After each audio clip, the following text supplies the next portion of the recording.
morning. My name is Megan Hammond. I'm the Executive Director of the Fair Housing Partnership of Greater Pittsburgh. And today we are diving into the familial status protections for families with children and pregnancy under the Fair Housing Act. I'll let my colleagues here, we'll introduce ourselves and launch right into it. My name is Raymond Moore. I'm with the Fair Housing Partnership of Greater Pittsburgh. I'm the Education and Outreach Coordinator. Been here for about 9 years now. Thanks, Ray. And I'm Rachel Shepard. I'm the Deputy Director of the Commission on Human Relations. We're the civil rights agency for the city of Pittsburgh, and we investigate complaints of discrimination for the city of Pittsburgh area. All right, and so as Rachel, so everyone understands, is a investigative agency as a government body. And the Fair Housing Partnership is a private nonprofit that is an advocacy agency where we help individuals file complaints, investigate those complaints, and then file those complaints with Rachel's organization, who then does an independent investigation in order to determine whether or not discrimination happened, and most oftentimes to actually conciliate, mediate, and address the complaint. And part of what the City Commission of Human Relations does, as is similar to other such agencies in the country, is there's a provision of public interest where we're not simply looking to address the individual's discrimination they occur, that is paramount and important, but we also need to change the landlord policies and practices that resulted in the discrimination in the first place. So that way that Pittsburgh is a more diverse and inclusive city for all of us. But to dive into familial status and the Fair Housing Act and what it means about having a protected class for families with children. You go to the next slide, and then you'll see FHP's introduction that we've gone through. So just so you know, the Fair Housing Partnership is purely our sole mission and activity is the enforcement of the Fair Housing Act. And so what that means is that we have no other departments or activities other than advocacy on behalf of the Fair Housing Act and advocacy on behalf of individuals.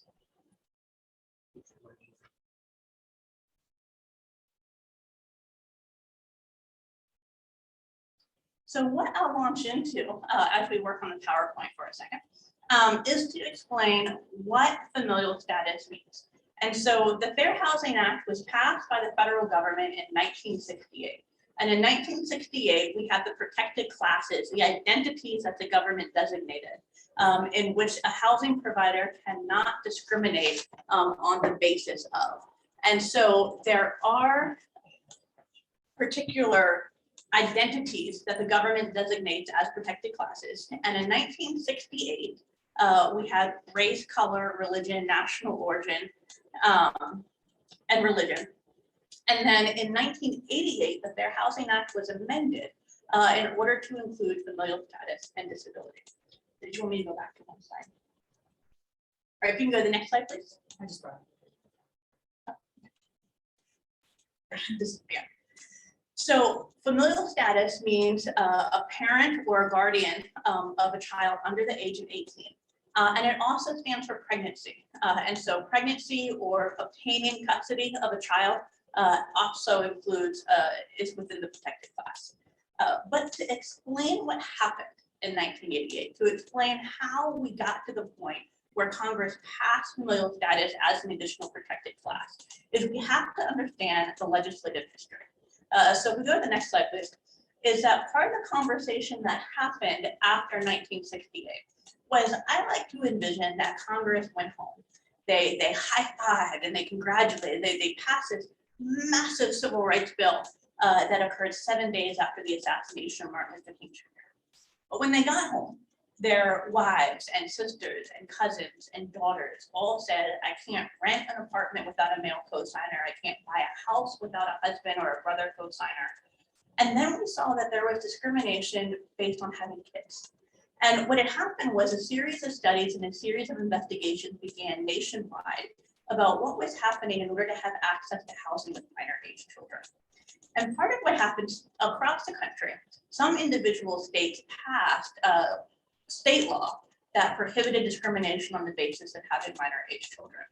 And the legislative history that looked at that, they looked at, say, for example, in California, the Supreme Court found this, the California Supreme Court found that their current anti-discrimination law included families with children. However, a survey found that still a majority of landlords and a majority of California cities were continually actively discriminating against the presence of small children or families with any child under the age of 18. And interestingly, what also happened with that discussion was in the legislative history, the next slide please, is that Congress found that discrimination against families with children worsened racial segregation in that predominantly white neighborhoods, about 28-29% of the landlords were discriminating against families with children. Comparatively, the majority Black neighborhoods, that discrimination dropped by 10% to about 17 or 18% of discrimination occurring with families with children.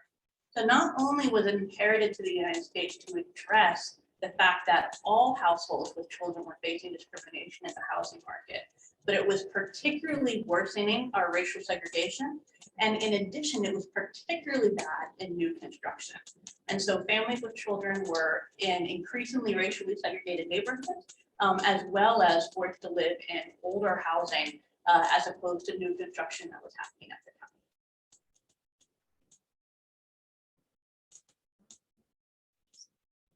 So what I want to show about what that means in Pittsburgh in 2023, well, what does that look like? So what happens is that no protected class is better than or less than the other. And we continue to see, even in 2023 in recent years, outright discrimination based on the presence of having children. And familial status is a protected class in the same way disability, race, religion is. And if we saw an ad that said, no wheelchair users, no deaf people, we would absolutely not accept it. And yet we continue in Pittsburgh and Western Pennsylvania to see housing ads in the rental market that say no children, which is a gross violation of the Federal Fair Housing Act and the city code. So to walk you through some examples of what that has been in recent history is, you may not see, but we'll zoom in a second. And this was an ad that ran a couple of years ago, and this is actually in the Altoona area. And the reason why I like this ad is because when we go to the next slide and we see what the ad itself said, you'll see the part that says not suitable for children/pets. And I love my pet. My dog is a household member and he's my best friend. But I do not conflate my dog as if I had a child or as a human being. And I say that because families don't need to pick between their children or their pets.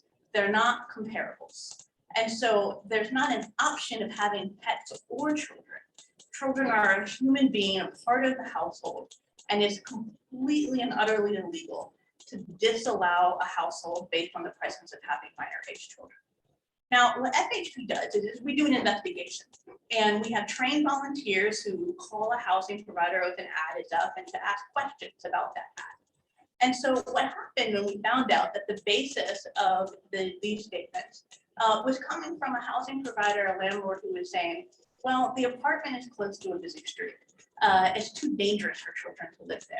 There's a business on the bottom and children shouldn't be around the business. There'll be a disturbance.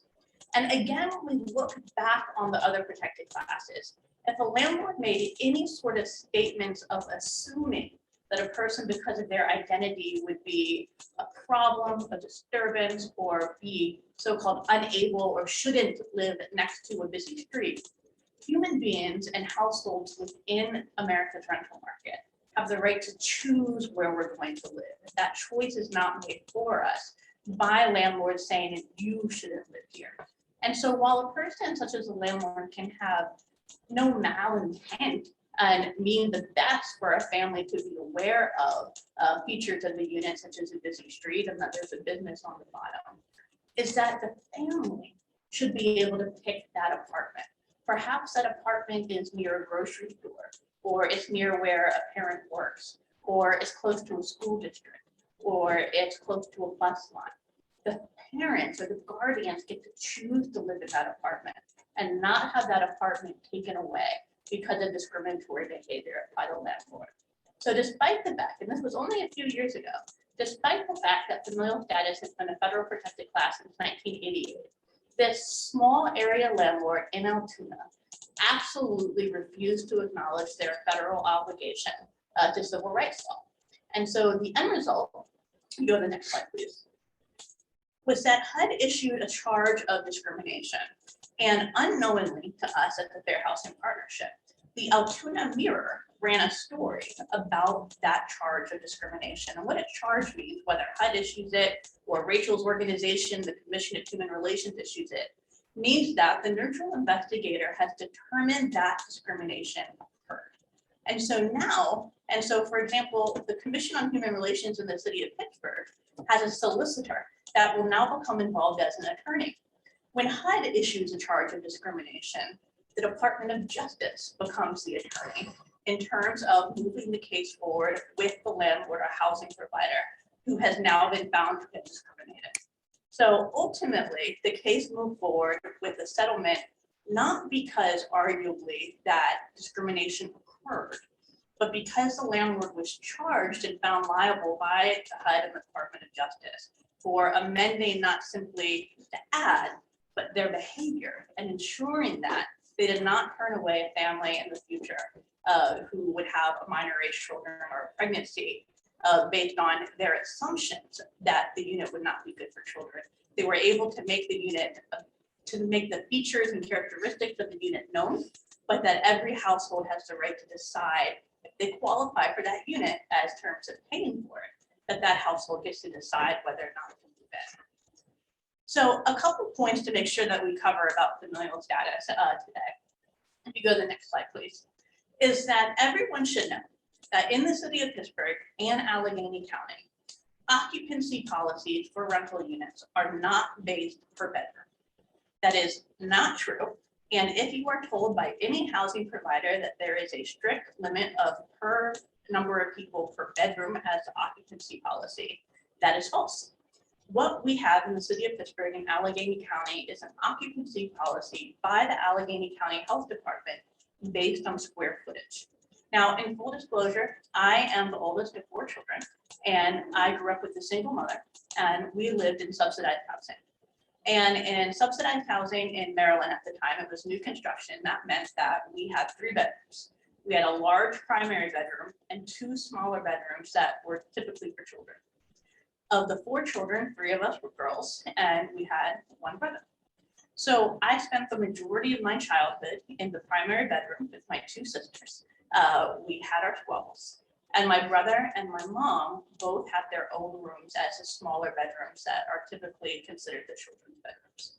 And I say that to explain that families can choose how to sleep and inhabit a property. There are guidelines we need to follow for health and safety about occupancy, but the living room can be considered a bedroom. The bedrooms have to meet square footage requirements in order to understand how many occupants should be in the bedroom. But we shouldn't have an arbitrary limit based on a number that's not based in facts. And in Allegheny County in the city of Pittsburgh, the number is based on the square footage for sleepable areas, which typically includes any bedrooms, any living room, and then sometimes we see an extra room advertised, a den or a sunroom or some sort of additional type of living room that can also be used for sleeping. You cannot use the kitchen, the hallway, or the bathroom for sleeping, for example. And one of the other components to consider regarding children is something that's colloquially known amongst HUD as the Keating memo.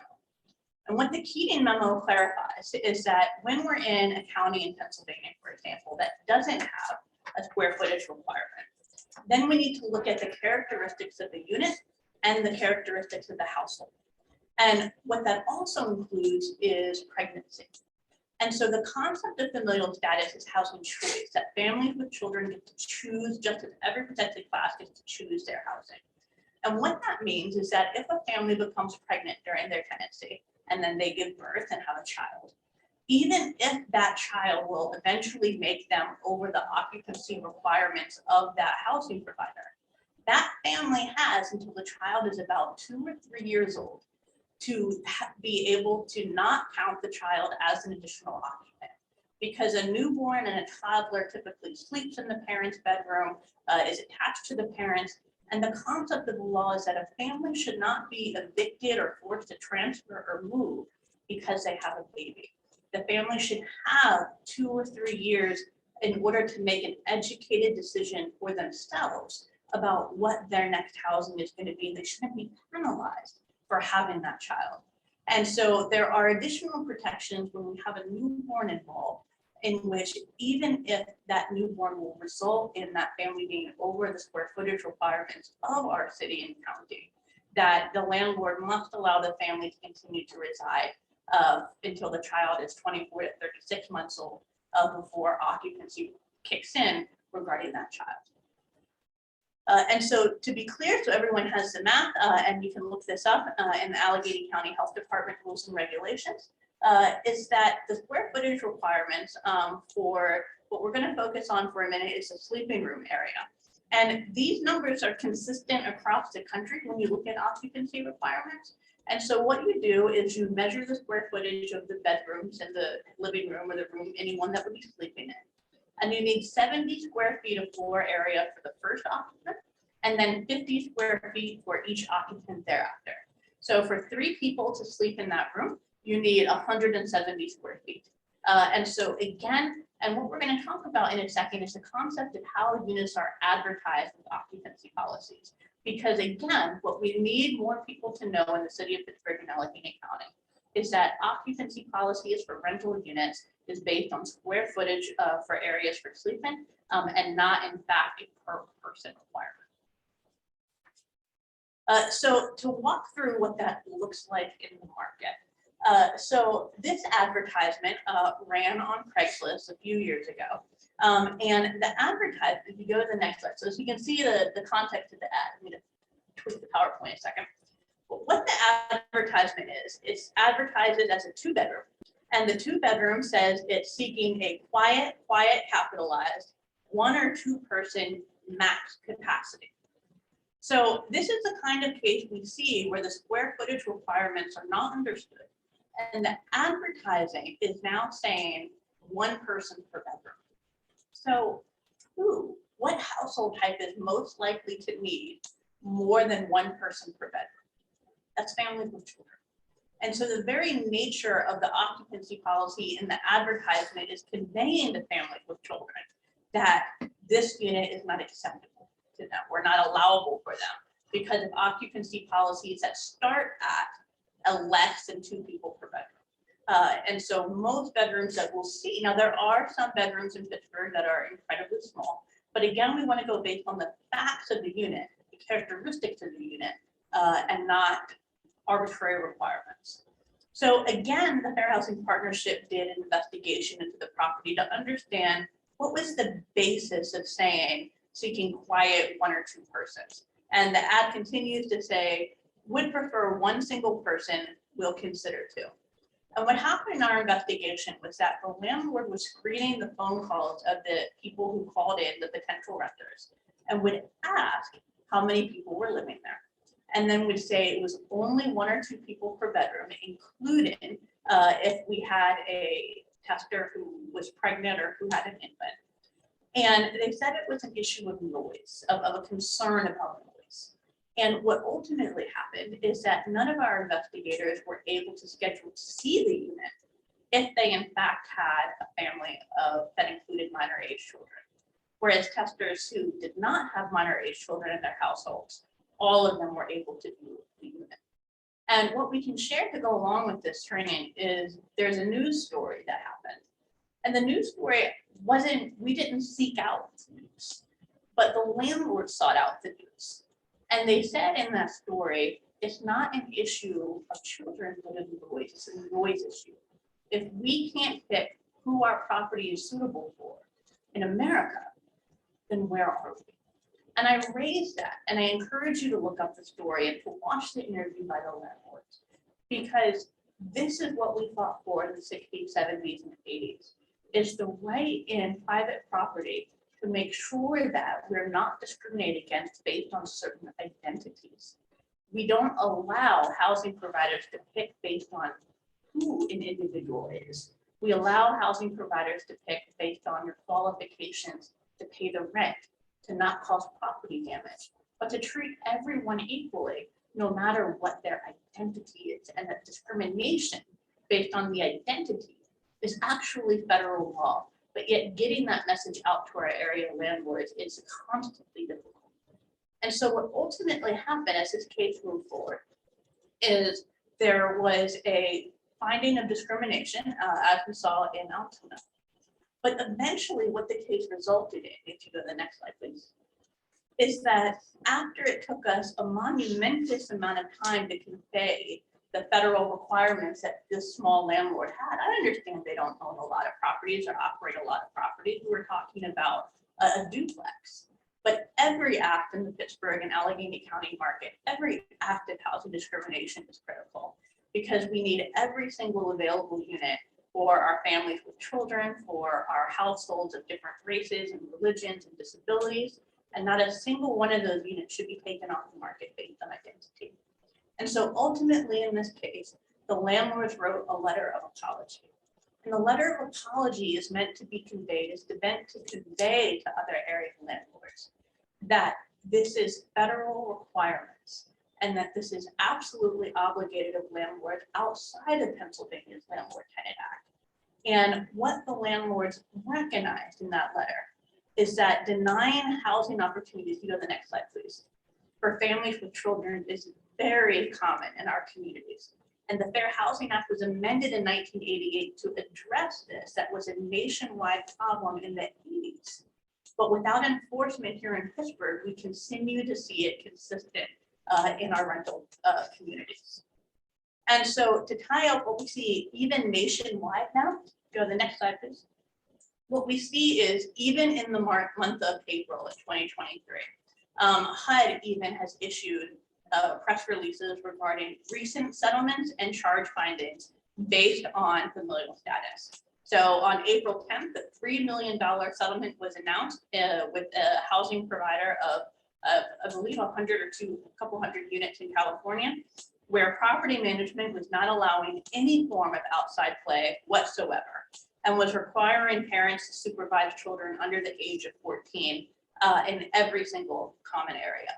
And so disparate treatment, families with children can't be treated any differently than other protected classes. And that includes, for example, assuming damage will happen and charging additional deposits because of the presence of children. Absolutely, any household is responsible for damage they cause, but families with children can't be assumed to cause damage and therefore charged upfront for the potential. That charge can only happen if and after damage occurs. Additionally, on April 3rd, HUD issued a charge of discrimination against a different California housing provider. And in this case, just as we've been talking about occupancy, a couple moved into a one-bedroom apartment and they were pregnant. And the landlord was making discriminatory statements the entire time about not wanting children in the unit.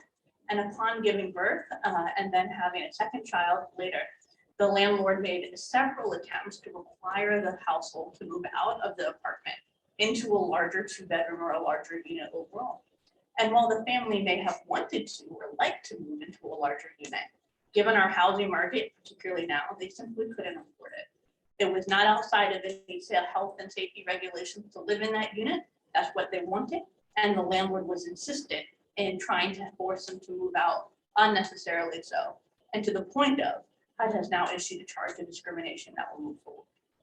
So familial status is absolutely and unequivocally a protected class within the Federal Fair Housing Act and the Pittsburgh City Code. And we hope that housing providers and families with children on the rental market understand and are able to advocate on behalf of yourself and make sure that you're not being unfairly denied housing based on having children or being pregnant. And additionally to landlords and housing providers, we're happy to answer questions. We're happy to work out nuanced or complicated matters that come up. We're happy to be a resource, to be proactive, not reactive, because what we want is for the units to be available and for households within children throughout the region to have access to those units when they apply. And so Ray, and so we'll talk, you know, Ray went through in his own home buying experience, with looking for housing with your 2 boys at the time. And turn it over to you to speak to that for a minute. As far as when it comes to familial status, this one didn't actually happen with me, but my boys, I was present for it, so I actually was witness to this. This actually happened, full disclosure, to my brother-in-law, who used to work for our organization at the time. I did not, I was actually still in banking, but he was looking for an apartment with his girlfriend, which, another full disclosure, is my wife's twin sister. So looking at an apartment in a highly desirable neighborhood, they found an apartment that they actually loved. And they brought us along to go check it out. And it had just been completely redone, had brand new hardwood floors, had a bar when you first walked in. And at the time they were, not married, didn't have kids, so they were like, oh, this is perfect. Had a balcony in the front, a balcony in the back. The master bedroom actually had a walk-in closet with a sauna in the closet. So they were like, wow, this is like everything we could imagine. And it was near like I said, in a highly desired neighborhood, near a really nice shopping area. So they were like, this is perfect. And so they're walking through, they're talking with the landlord, making small talk. The 2 boys are running around the apartment, doing what they do. And he says, oh, no, those are not my kids. Those are his kids. Those are just my nephews. And so the landlord pulls my brother-in-law to the side and says, glad you're interested. I'm glad that you like it. He's like, but I just want to point some things out. He's like, so the balcony in the front, the handrails, if you notice, they're kind of low. And it might be dangerous if you have children running around. They can easily fall off. And the balcony on the back doesn't have a gate, and so they can fall down the stairs. So I just wanted to point those things out to you, that this may not be the best apartment if you're going to have your nephews over all the time. And so that's when my brother-in-law stopped and said, we'll stop right there. It's like, you had asked me during our small talk conversations what I do for a living. I didn't give you a direct answer. I'm going to give you a direct answer now. He's like, what I typically do for a living is I sue landlords. The guy was like, oh. He's like, I work for the Fair Housing Partnership. He's like, and we investigate housing discrimination and familial status is one of those things. And you actually, just by saying those things, you're discouraging me from actually wanting to rent this apartment. Those decisions actually should be made by me and my girlfriend, not by you. I appreciate you actually pointing those things out, but don't point those things out as far as the children. Just point those things out and just say, low hand railings, leave it at that. He's like, under normal circumstances, say yes, there would actually be a case where we release this apartment. So we'll actually have a long talk and we're actually going to train you and your staff regarding this. And so that's actually good. And the landlord, his eyes were wide. He was like, absolutely. I want to know all about fair housing law. I do not want to violate it. He was like, I would love to hear more about what you actually have to say. So these things do actually happen. And you don't even realize they're happening when they're being said. But because he worked for the Fair Housing Partnership, he understood fair housing law. He knew exactly what was being said and what happened and what the landlord was actually liable. And the landlord actually was very appreciative of the fact that this was brought up to him, so that actually he would not continue to do this when he was showing his apartments and showing his units.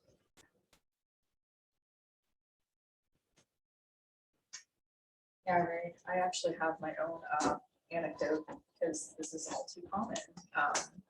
I had a family member who moved into an apartment above a set of businesses, and she had 1 child at the time. She had her second while she was living there, and again, it wasn't a question of the occupancy. The space was fine, but the landlord moved someone new in on the first floor, and it was a massage parlor kind of business. So they obviously wanted things a little bit more mellow and be able to hear their music and things like that.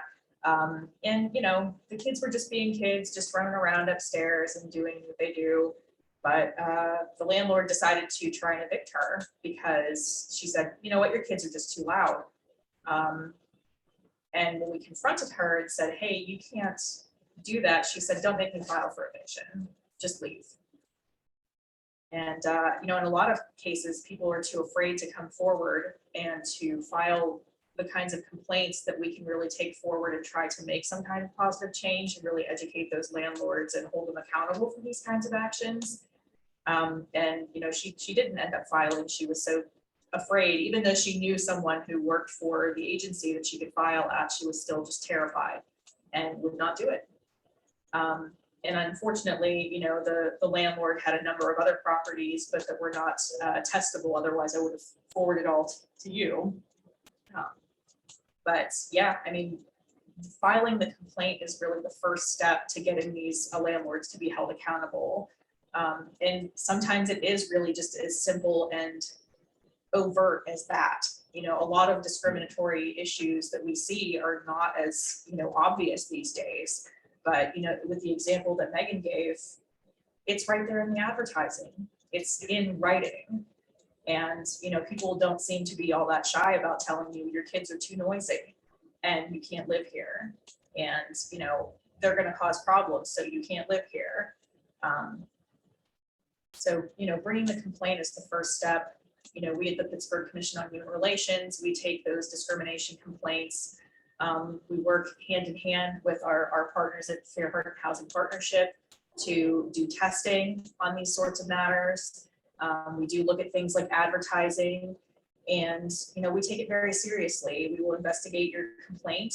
And, you know, there are things that can happen in the course of that process through mediation or, you know, a probable cause determination that can be really favorable to the person who's being harmed in that situation. And really, it's preventative for future occurrences with that landlord. Because chances are, if they're going to do it once, they're going to do it again. You know, Megan spoke to the public interest relief that we can offer as a matter of our settlements in the housing field. We do require public interest relief. That can be anything from, you know, monitoring, where we have to review the leases that they issue on a regular basis. We take demographic information if we know for a fact that they're, you know, discouraging families with children from applying. We can take the demographics of the folks that are renting with them and ensure that they are being fair about it. We offer training at no cost.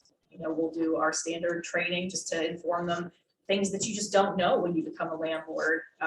Things like the Fair Housing Act. Half of them don't even know what that is.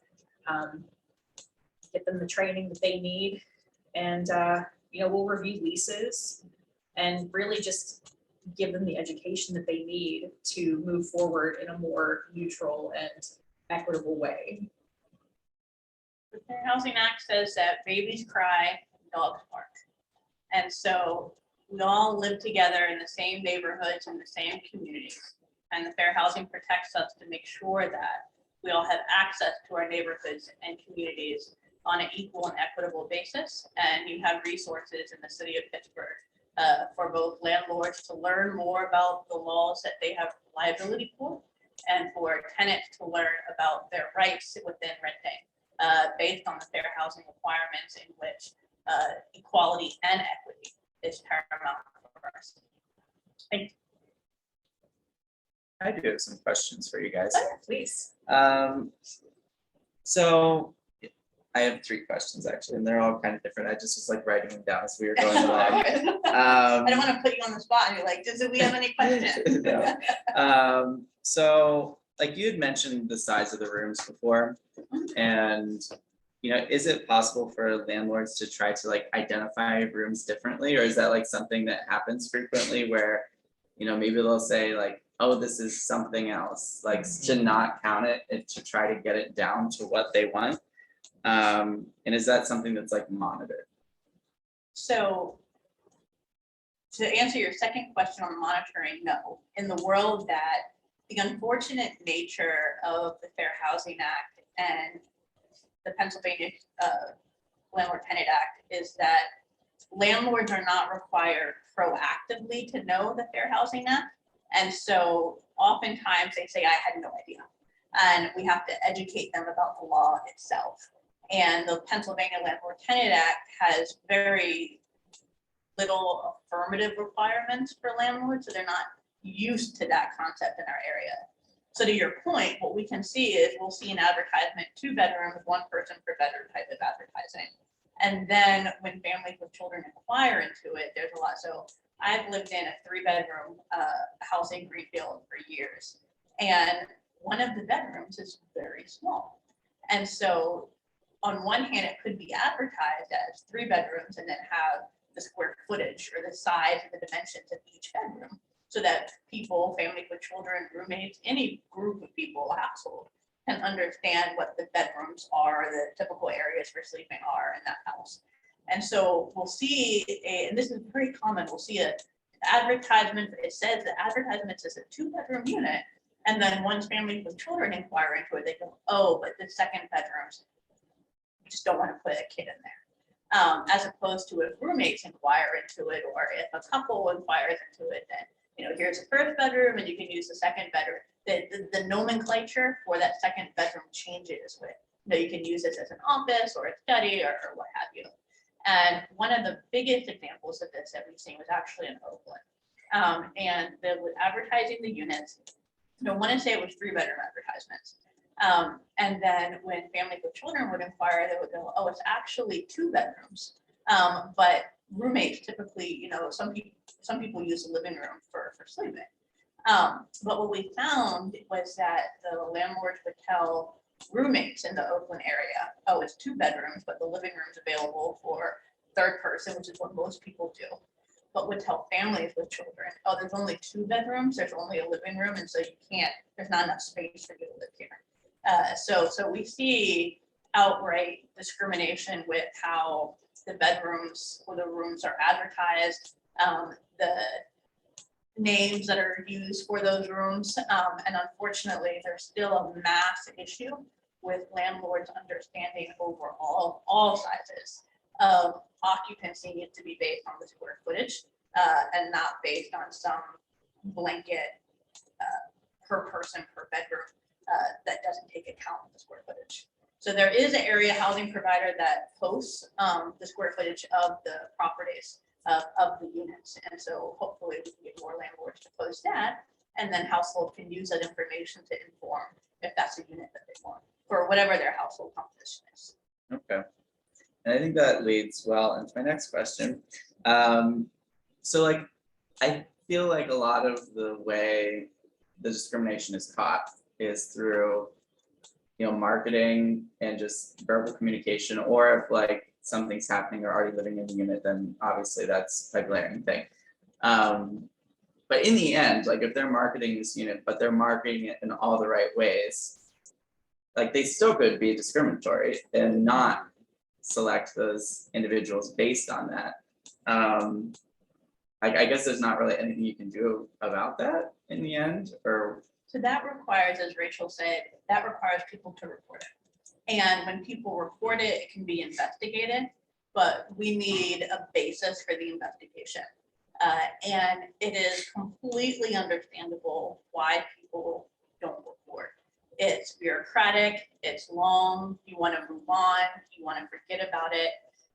But one of my early cases was in the Squirrel Hill area, and the family reported it, and it was a mom and a dad and a child. And when the mom became pregnant with their second child, the landlord had a big reaction, and then required that they move out. They wouldn't re-renew the lease, was what was required. And the lease renewal was going to occur when the child was born. And it caused, and it was back when it was during the snowpocalypse. And so the winter that year was terrible. And we managed to do an investigation into the property. And what we showed, to your point, is that a family with children was shown this unit and told the security deposit is equal to 1 month's rent. Not standard, but no one gets a tingling feeling from that. And then the tester with children or without children in their household was told that there was a special and the security deposit was $100. And then they ultimately rented to a person without children. And so with that additional evidence, the case actually went to the city commission. It was charged.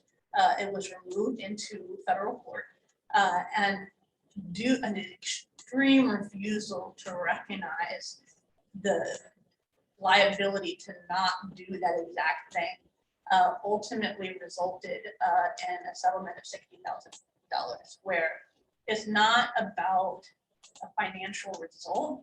Certainly FHP or the city commission doesn't receive the attorney fees, the clients, but it's about a result that changes behavior. No housing provider, no individual's opinion or belief system may change because of a law, but when a housing provider is in a position of power of accepting money in order to provide housing, then their actions must be in compliance with the law. So to your point, housing discrimination can be very difficult to unearth, and we need people to report it when it happens. And there's a lot of reasons for why it's a very difficult topic for people to report on. So that generated another question in my mind. I still have one other one.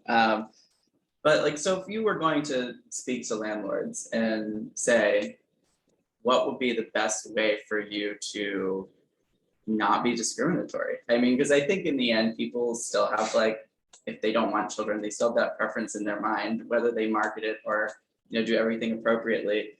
But maybe want to like try to make their actions not be discriminatory. What would you say to them to like recommend on how they should choose people then, like for the unit? Like, is there a particular approach that would help them not go into their own mind of preferences in a way, if that makes sense? It might be a weird question, but You're absolutely on point. I mean, that's the conversation, especially now that we're having, that says, A, in your marketing, describe the unit. Do not describe who it's good for, who should live here. If you are going to describe any identity of people, it should be in an affirmative position. So the groups that have been disenfranchised from access. So if you have something positive, such as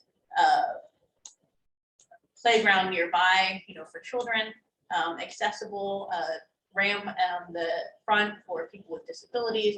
If there's an affirmative thing to say about the protected classes, that can be stated, because people of the various protected classes, you experience so much consistent discrimination that when it's said affirmatively that the property is welcoming to you, that's a big help. But the other help that I ask landlords to consider is first come, first serve with the applications. Don't look for the best person. Sometimes we see housing providers who all want to rent to the same tech employee or the same healthcare employee, and we need units available for all Pittsburghers. Take the application. We can, if you're willing to discuss it, let's discuss some of your criteria for the application. And then take the first available deposit paid, application is passed. Consider that this person can afford your unit, has the background or references or landlord references, the criteria of making timely payments moving forward, and then don't add additional requirements from inside your head about who you think should or may want to live there, but take that away from your decision-making process. And if you have questions, if you are a landlord or you're thinking of becoming a landlord, like reach out to the resources to properly educate yourself. We are a free resource. We offer free training. We're willing to review policies and leases. Anything that we can do to help you avoid and be more proactive in your, review of tenants and prospective tenants. And then the last question I have, which is like, great, you guys are doing perfect speech to get me into the next question. But then, one of the things you discussed was, that a lot of landlords just don't know that this exists. And I'm, to be honest, like even myself, like the children aspect, I've seen that in ads so many times in the past that I would have not known that either, specifically in regard to children. So what do you think like are the best steps to try to educate landlords? Because clearly there's like a gap and people are unaware of this. Like I would be surprised if half the landlords I've ever had have ever heard of this. So how do we educate them? Like what is the best approach for that? Well, part of it's legislative, and what I mean by that is CHR was a wonderful partner in the city of Pittsburgh's rental registry, has embedded in it the availability of a fair housing course to give you the basics in order to register and operate as a landlord in the city of Pittsburgh. as we know, that registry is undergoing legal challenge based on Pennsylvania law. And so we look at what can be done at the point of making sure that landlords can certify to have read or been made familiar with the laws that they operate under when they began operating the business of being a landlord. So that's the complexity on the legislative side. That would be the ideal when a landlord tells me when we file a complaint, well, I just didn't know. If someone had told me, it wouldn't happen. I appreciate that point completely. But now that it happened and you've been caught, then there has to be a consequence in order to ensure it doesn't reoccur. So I would like to see a more affirmative requirement at the point of landlords operating the business, so that they're given that information so they don't feel surprised later. But unfortunately, that's not what the law requires of them. So that would be, if I could make it happen, it would be a requirement at the process of operating a business as a landlord, of being made aware of these requirements from the Federal Fair Housing Act. And that burden also falls on the landlord as well too. So being a landlord is a business, and with most businesses that you enter into, you typically educate yourselves, but a lot of people don't want to become a landlord. They just think it's a pretty easy thing to do. I just get tenants, they sign a lease, I collect rent. So that burden also falls on them to try to educate themselves, just like any other business. So if you're actually opening a grocery store, you would actually educate yourselves on what you actually need to do, or a restaurant, or, what food you need, or what your menu is going to be. You would educate yourself on all those things. This is part of, you also educate yourself on the law, because there's going to be health laws in law. When it comes to a landlord, it's the same thing. You should seek out, okay, what are the things I can and cannot do? And you can come to the city commission, you can come to us. We are out here. It's on the internet. It's pretty easy to find and figure out who can tell me what to say and what I can and cannot say, and how I will not violate the law. To Ray's point, we need to remove the cultural concept that being a landlord is a passive business, and that being a landlord is very much to be an active business person and to understand the business that you're in.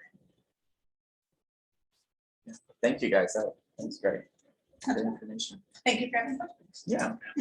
So I always have questions, whether people like it or not. Yeah, I think too, like a lot of it is, our consistent outreach. I mean, we're always out there doing different things and trying to get in the public eye. And we do know your rights events for, tenants and landlords alike, so that we can educate everyone on what their rights and responsibilities are. And just trying to find, like-minded or similar organizations like the URA, like that we can connect with, to try to get the word out and just make ourselves available, because a lot of people don't know we exist. I mean, if you Google fair housing, or maybe just even housing in general, we're going to pop up at Google if you're in the Pittsburgh area, but people don't know, right off the top of their head when they see Pittsburgh Commission on Human Relations, what that is. So we are trying to get under everybody's nose and get out there and let them know that we're here, we're a resource, and we're free. Like we're not advocates. I'll leave that to these guys over here. They're great at it. We're the neutral, like, government body, quasi-governmental body, but yeah, we're all here for the same reason. We want to, help create a more equitable landscape for housing in Pittsburgh, and education is going to be really good. Absolutely. Yes. Is there any data or research about the impact of, well, first I'll ask, is it worse discrimination the older the child is? So I don't know if there's research to this, but I can tell you what I've seen is we've seen a lot of discrimination on young children. We did a case where the investigation showed that a previous family with children, that someone in the household constantly flooded the bathroom from the bathtub, assuming splashing around it. And the landlord claimed that they had to renovate and redo the entire bathroom when that family moved out. Well, that's part of humanity. Some adults will splash boisterously in the bathtub, and some children will splash boisterously in the bathtub. If the water damage happens, that household is obligated to it, but you can't preclude people with minor age children from moving in because you're worried about how children bathe. And what turned out in that investigation was that the landlord had redone the entire bathroom, taken out the bathtub, had a shower only, and would ask the investigators with children how the child would shower. And if you consider yourself as an adult inquiring into a rental unit and being asked about your hygiene habits, do you shower or bathe? An adult wouldn't accept it. So we do not get to ask about how a child showers or bathes. The guardians will take care of that. But conversely, what we see about teenagers, we see cases with teenagers regarding stores. We had a case in Pittsburgh recently in the north side where it was a small business. And again, it's all about understanding and awareness. But it was a duplex, or the business was on the bottom, and it was a bar. And so the advertisement was, not good for kids. And there's a particular concern about having teenagers, trying to access the bar. But that goes back to the bar has to operate responsibly so as not to serve someone who's going to be underage for drinking. The housing market is tight. Before today, it was tight. And so there's a tremendous amount of reasons for why any family would want to live next to a bar, next to a busy road, and that unit needs to be there. So to your point, I haven't heard of research on the age of the children, but we look a lot into understanding what the landlord's trying to accomplish by not having children. And typically there's some underlying stereotype or concern that the landlord isn't a paternal figure to that family. The landlord doesn't get to exert that kind of influence that they're trying to with either morality or assumptions or how I would parent, because that household has adults in it who are going to make the decisions for that household. Just one more comment, and it is this issue is really bad, and I think the reason why I talked about we really need to research this question in Pittsburgh is because it's going to have real impacts that we don't really imagine of families being driven from the city. And I served on the Pittsburgh school where I left in 2009, and there were about 28,000 students in Pittsburgh. So we're looking at 18,000 in 2023. That's going to lead to school closing, jobs losses. And again, nobody's looking. Chris Green at the University of Pittsburgh is the only one I know that has looked where these families have gone. And as he said, they don't go to Atlanta, they go to the cheaper places where you can access some housing and use a Section 8 voucher. And finally, I'll just say again, our housing policy in the city, we know for the last 20 years, we've subsidized housing, public-private partnership housing. They've only built 1 and 2 bedroom apartments. So And they don't put tubs in it. And the worst problem we have with the housing is built so cheap is that you can actually hear children. I live in one. I'm just saying, so I live in one. But you hear, and I've been in other ones, and they're all built standard. So you can hear children running around. That's going to lead to complaints, which it has where I live at. We have a crisis here, and it's going to. So I don't want to keep going on. You touch on the larger point to discuss for our city is that we have focused on senior and disability units that are absolutely necessary. All of those units have long waiting lists. The problem that we have is that we have built extremely few compared to senior and disability units and family-sized units.